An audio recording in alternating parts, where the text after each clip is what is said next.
Donc la DEAL Martinique a toujours accompagné la mairie du Robert sur ces territoires qui sont d'une part des territoires protégés, puisque l'île et Madame bénéficient d'un arrêté préfectoral de biotope. C'est par rapport au milieu et aussi aux espèces protégées qui sont sur ce territoire-là. Et puis par ailleurs, l'île et Madame est aussi un site inscrit au titre du Code de l'environnement. Donc le paysage aussi est à préserver.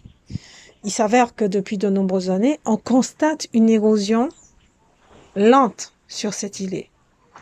L'érosion est devenue un petit peu plus importante puisque maintenant on voit bien que certains arbres sont carrément dans l'eau. Ces arbres-là sont morts, vous les voyez bien.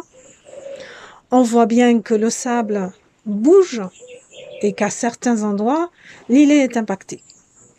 Donc, d'un commun accord avec le ministère de la Transition écologique, en collaboration avec le maire, nous avons lancé des études qui ont été réalisées d'une part par le bureau d'études d'impact mer et d'autre part une expertise qui a été demandée par la DEAL au BRGM. Donc nous avons mis en place un budget assez conséquent pour réaliser des travaux urgents, notamment canaliser les eaux de ruissellement des carbets et éviter en fait que cela puisse aggraver l'érosion par ce phénomène de ruissellement. Donc la mairie est en train de mettre en place des drains que la DEAL a subventionnés.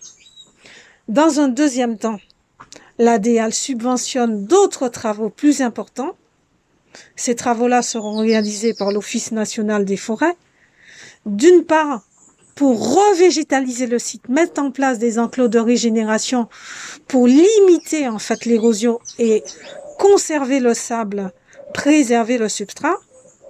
Et puis d'autre part, canaliser en fait le flux des différentes personnes qui vont sur les îlets, puisque sur l'île et Madame, puisque en fait l'effet de piétinement accentue le phénomène d'érosion. Un platelage sera réalisé pour que les gens puissent, je dirais, cheminer sur le platelage et non pas en dehors. Ça permettra à la revégétalisation qui sera mise en place de garder un peu plus le sable et ça limitera l'impact anthropique en fait sur ce milieu-là. Donc je dirais que dans un premier temps, comme on l'a toujours fait, c'est une collaboration parfaite entre la ville et la DEAL.